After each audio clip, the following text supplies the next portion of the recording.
extremely right wing, arguing against the mandate, vaccine mandate, any number of things, all kinds of social teaching.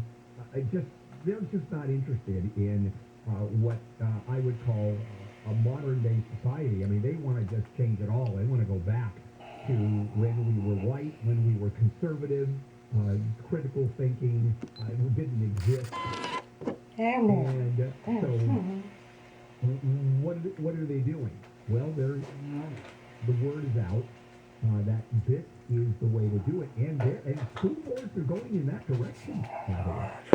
They really are, and city councils are going in that direction. City councils, for example, voting against the mandate. Are they going to go anywhere? No. No. I mean, government has the absolute right to force a mandate, to mandate vaccines. It's a public health issue, and they can scream all they want. But changing curriculum among school boards? Oh, yeah. They can certainly do that. To remove references to anything that's considered liberal, they can do that. And they're getting successful. And there's where the scare is. Instead of going from the top down, the attack on the U.S. Capitol, which was a national issue, breaking in, and the only thing that happened is people were arrested, go from the bottom up. And that's the new thinking, and also the language seems to be a little softer, but the internet, use of the internet has really exploded. The way they describe themselves and the social issues and the danger of modern thinking, they're doing a very good job of dealing with that. So the scare now is local school boards and city councils and county governments. When you have a very conservative group of people, and it's crazy. There are people that get on school boards who are part of QAnon, who believe it. And they're pushing that philosophy onto the curriculum, onto city laws. Be prepared for that. I mean, if that doesn't scare you, I don't know what does. And talk about polarization. I can understand polarization. I can understand Republicans being dead set against what the Democrats want and vice versa. I can see that along political grounds, philosophical grounds. Man, I have a hard time with QAnon either being on the board or influencing the Board of Education. Have we gone crazy? Yeah. Coming up, Tech Tuesday with Rich tomorrow. Tomorrow, we have a lot to talk about, that's for sure. KFI AM 640 live everywhere on the iHeartRadio app. Common sense left California a long time ago. We're bringing it back. KFI. And KOST HD2. Los Angeles, Orange County. Live everywhere on the iHeartRadio app. On the rise. I'm Jennifer Jones-Lee, live from the KFI 24-hour newsroom. The number of patients being treated for COVID-19 in L.A. County has almost doubled in a week. Data from the health department show 904 patients in hospitals last Monday, and as of last night, the number jumped to 1,792, a 98% increase in just 7 days. County Health Director Barbara Ferrer says there's been an unusual spike in kids admitted to a hospital with COVID-19, and almost all the adults being treated are unvaccinated or have serious underlying health conditions like obesity, diabetes, or immunity issues. The number of deaths for the same week remained steady with a small decline late last week. Steve Gregory, KFI News. L.A. County has seen delays in ambulance response due to 911 calls because more employees miss work due to COVID-19. L.A. County health officials say people should see their doctors to get treated for mild symptoms and ask people to go to established testing sites instead of hospital emergency departments.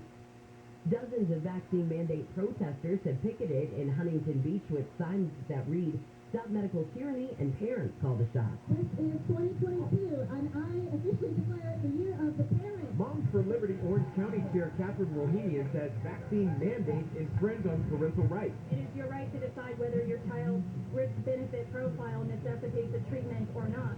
And considering that but they don't show much public health benefit in terms of infection and transmission. It really is a personal health choice. Bohemian said yesterday the concern is statewide vaccine mandate language will be hidden in new laws now that state legislators are back in session. In Huntington Beach, Corbin Carson, KFI News. The company that owned the helicopter that was destroyed in the crash that killed Kobe Bryant faces a new lawsuit. TMZ says a gym formerly known as Mamba Sports Academy claims Island Express should be liable for more than $127,000 in costs related to the death of an employee killed in the crash. Emergency responders in Mount Baldy are asking people heading up to play in the snow to be mindful of how they park their cars. Mount Baldy Fire Chief Graham Hendrickson says a big problem is people parking their cars in a way that blocks roadways. He says this last weekend, it caused issues for crews trying to get up the hill. On both sides of the roadway, people park 3, 4, or 5 feet over the white line, and literally only one car can get through between the two parked vehicles on either side of the roadway. Hendrickson says the combination of bad parking and heavy traffic led to crews taking 3 times as long to get to someone who needed help. He says people also blocked driveways to homes with their parked cars. In Mount Baldy, Blake Trolley, KFI News. The woman once called the next Steve Jobs could be facing 20 years in prison after a jury found her guilty of knowingly misleading investors about her company's blood testing technology. ABC's Rebecca Jarvis says that their no CEO has never been accused of a crime. It is unlikely, according to the legal experts that we've spoken to, that she will ultimately get that 20-year prison sentence. But given these guilty counts, it is very likely that Elizabeth Holmes, who's now 37 years old and a mom of a 6-month-old child, will be facing prison time. In 2015, Holmes tops the Forbes list of America's richest self-made women with a net worth of $4.5 billion. Thank you for being a friend. Well, reps for the late Betty White say the actress died in her sleep from natural causes. Her team says her death was not related to the COVID-19 vaccine booster shot that she received a couple of days before her death. White died Friday at her home in Brentwood. She was 99. And Pink's Hot Dogs is donating money from the late Betty White's naked dogs to the LA Zoo for the next several days. The dogs are being sold at the restaurant's La Brea location. This man says he usually gets the chili dog, but in honor of Betty White, he skipped the extras and ordered the plain old hot dog. The loss of an icon, just like been around forever. I've been watching her since Password. White served on the Greater LA Zoo Association Board of Trustees for several years. We've got Drive on the 110. You betcha. That's a pretty good report, actually. Again, this is something I was concerned about being in downtown Los Angeles, but South Harbor, the 110 around 3rd, it's all gone. And actually, in between the 10 and the 4 level, believe it or not, both sides of the Harbor Freeway moving traffic at a pretty good clip for this time of the morning. No problem there. Now, we're going to head for a couple of problems. One is South 5 at Hollywood Way. That's south of the 170, approaching Burbank Airport. More on that. And then a West Valley issue. Westbound 101 at Canoga Avenue. I know it is a little slow getting away from Balboa, so more on those coming up. South 405 coming out of the Valley, boy, it's much better than the usual morning trip, that's for sure. A little slow here and there, but basically a pretty good drive into West L.A. Injured in an accident, visit Superwoman, Superlawyer.com. Jeff KFI in the sky. A shorthanded Clippers squad fell to the Minnesota Timberwolves by a score of 122 to 104, committing 21 turnovers and dropping back to 19-19 on the season. The loss was especially disappointing for LA guard Reggie Jackson, who had been on a very particular NBA record streak. 19 wins in a row against the Wolves, a run that goes back to 2013 and is now over. The Lakers get the Sacramento Kings at 7:30. I'm Wayne Resnick, KFI Sports.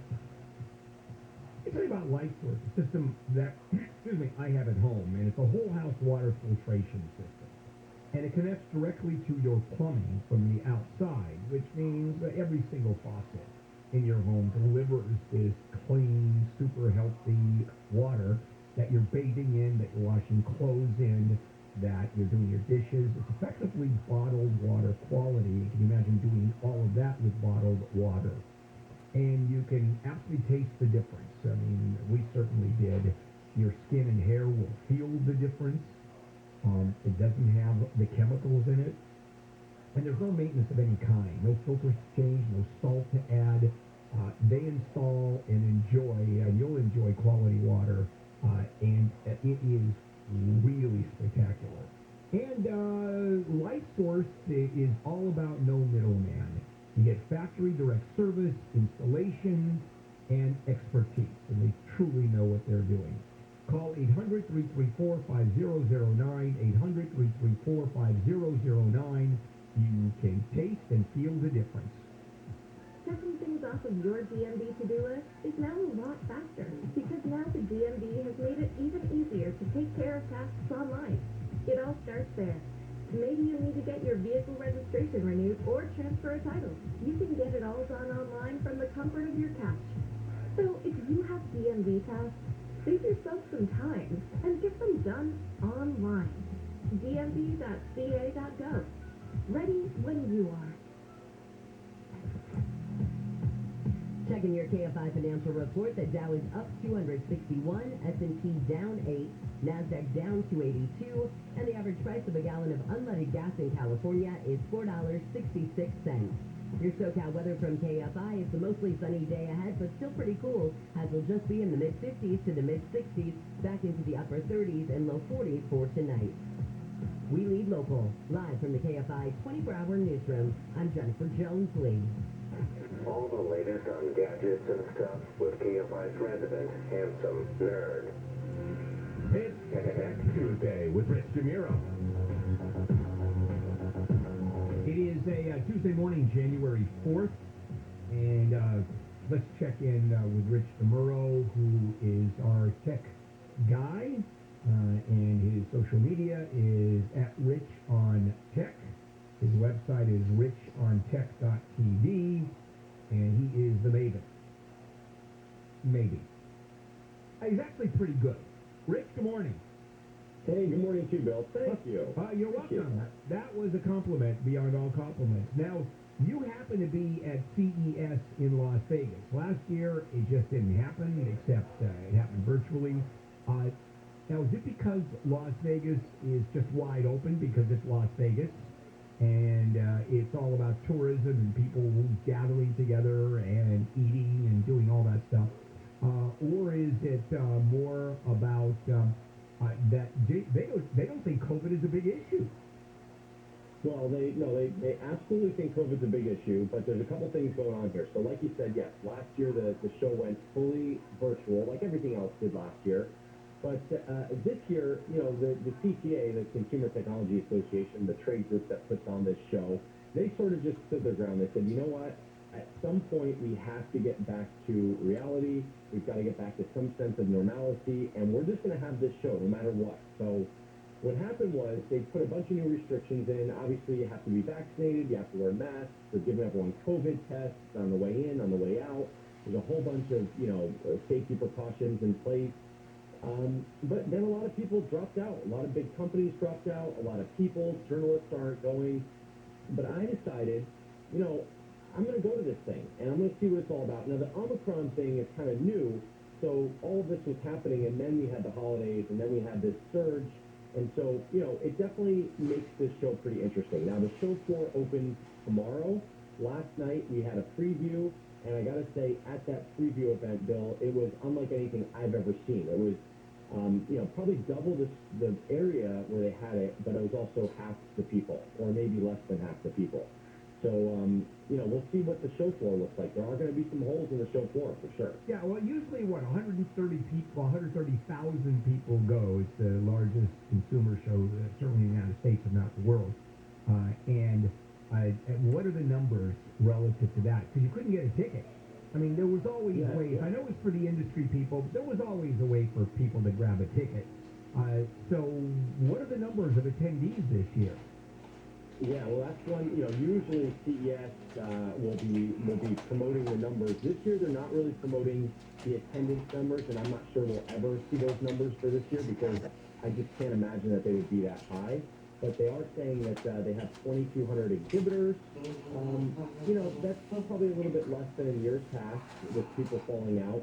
And they also have one less day. So typically, this show was supposed to run January 5th through 8th, and they did cut off that last day. Now, the funny thing about that is that nobody stays through the last day. And, the reality is, as a journalist, you're here for about a week to cover this show, and nobody ever stays for that final day. Even the companies kind of pack up early. But with all that said, one of the things that you mentioned earlier, you said, why is this show going on? Do they not care? So Vegas specifically, this town, you would not really know that, COVID is so much of a thing. I mean, in Los Angeles, yes, you have a lot of rules, a lot of regulations. They're checking your, vaccination card at restaurants. Here, people are here to party. They're here to have a good time, and there are safety precautions, but it's just not the same as Los Angeles. And when it comes to CES, I was talking with the guy who puts on the entire show last night. He said, look, we've got vaccinations, we've got science, we've got, so much more research in the past year and a half than we did when this thing first started.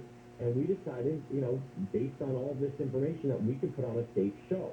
And then he made a joke, we're negative 2 days into it, which is, the incubation period. I was like, don't joke about that. But, we'll see. We'll see what happens. And so when you talk about companies dropping out, first of all, some of the major companies never even show up. Apple, for example, as a matter of course, won't go to CES. I think Microsoft, Microsoft, the same thing. So what you get is a lot of, for example, Chinese companies that come out with a new battery for your phone in different colors, right? You can get it in puce now, and that's what they're pushing. Are we talking about companies that are not showing up that are real technology as opposed to like ancillary parts and pieces just to make your phone look better? Well, there's a lot of companies here. Just last night, there's so much technology on display, no matter what. Now, the big companies, they don't need to be here anyway. Microsoft used to have a big booth at CES. They gave up on that, it had to be 5 years ago, because the reality is people don't necessarily seek out Microsoft, software or their computers. They just use it because other companies put it in their devices, and so they realize that's a better way to go about it. Google, they dropped out, but Google never really had, in recent years they had a booth, but it was much more fun. It was not as serious as some of the other booths. Someone like Twitter. Twitter never really had a big presence at CES, so for them dropping out, not that big of a deal. Amazon, I will say, in recent years, definitely upped their presence, especially with Ring, because Ring and, Amazon's digital assistant, the A-word, they are pretty big and built into a lot of gadgets. So them not being here was probably the biggest out of all of the companies that were named. But Bill, there's still so much to see. Last night I saw a bunch of stuff, there's no lack of items to see. It's not all just garbage. Okay, well, let's take a break. We're going to come back and get into what impressed you the most and what products you think are going to take off this year. Obviously, that's prognostication, but usually you come back and you go, wow, here's what I saw. So we'll do that when we return. This is KFI AM 640. Let's check in with Jennifer.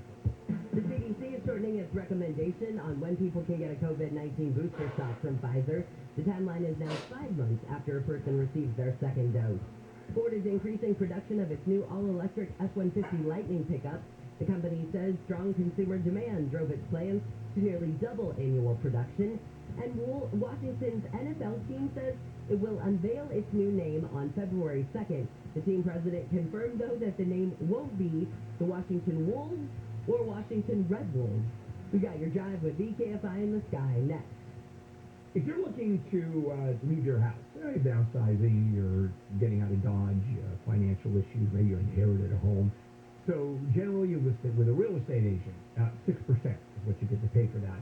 And then they say, here's what you got to do. You got to clean, you got to paint, you got to repair, because we're going to have buyers come through. And those hideous tchotchkes that you love, those all have to be put away. And of course, potential buyers walk through your house, and you've got to be out of there. So imagine doing this without any of that hassle. No buyer walks through. You don't pay any commission. You can keep your house just the way it is, probably a pigsty. And you get paid in cash, fast, within 10 days or less. I've just described directbuyers.com. They will give you an honest, no-obligation offer, even get you $15,000 cash advance before closing to help with your move. They won't ever lowball you, and I love that about this company. Go to directbuyers.com, directbuyers.com, call 844-242-SELL, 844-242-SELL, visit directbuyers.com. Los Angeles Unified Education offers free classes in career training, high school diploma, and English as a second language. Visit LAUnifiedAdult.org or call 213-241-3150. SoCal weather from KFI. Sunny today with highs in the mid-50s to the mid-60s. This report is brought to you by LA Unified Adult Education. Let's look at that on the 5.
Climb inside the 2011 Acura MDX. The 2011 MDX features an all-aluminum V6 engine that is both powerful and fuel efficient. Sharp character lines combine with a wide stance to create an aggressive yet elegant shape. Dynamic proportions are achieved thanks to stylish alloy wheels fitting perfectly inside the fenders. The 7-passenger MDX has doors that open wide for easy entry and exit. The power tailgate opens with the touch of a button. Underbody vehicle components are protected by the skid plates, allowing this vehicle to overcome difficult off-road terrain. Acura prioritized handling and performance with features such as XM radio, optional rear entertainment system, and power front seats. With split folding second and third row seats, the MDX offers a wide variety of passenger and cargo combinations. The available Acura Navigation system features a new display and voice recognition system with continuously updated traffic and weather information. The super handling all-wheel drive technology enhances cornering and maneuverability. The rear view camera activates when you engage reverse gear to assist when parking. The 2011 Acura MDX. With potent V6 power and performance equipment integrated throughout, this vehicle hits the sweet spot, merging extravagance with rock-solid off-road manners.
Dodge Navigation System.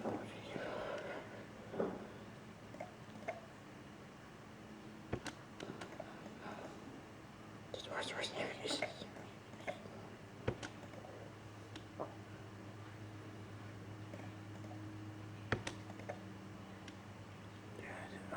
Toy Story is straight not.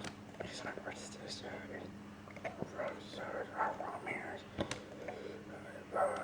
Toy Story is the straight spot.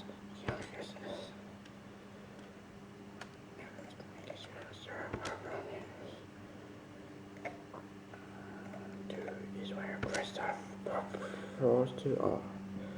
Beyond could space is first set in the distance to make sure. But this is where the others activates when he expresses it.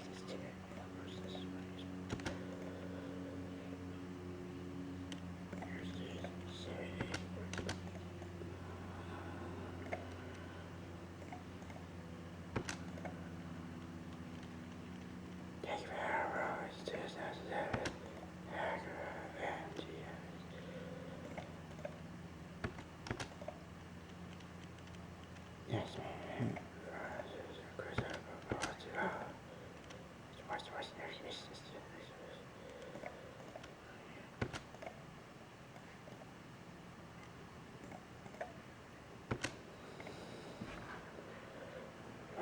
Your story is also perfect combination.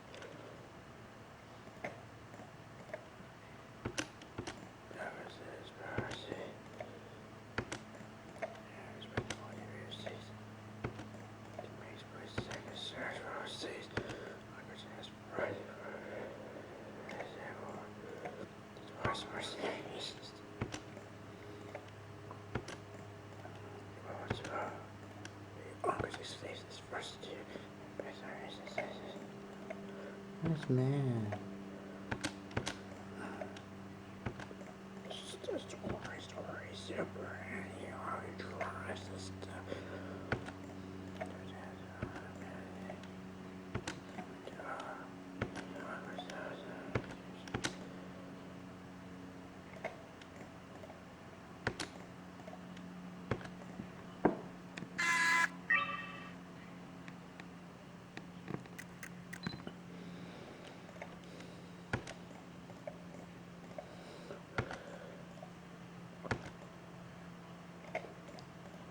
High five.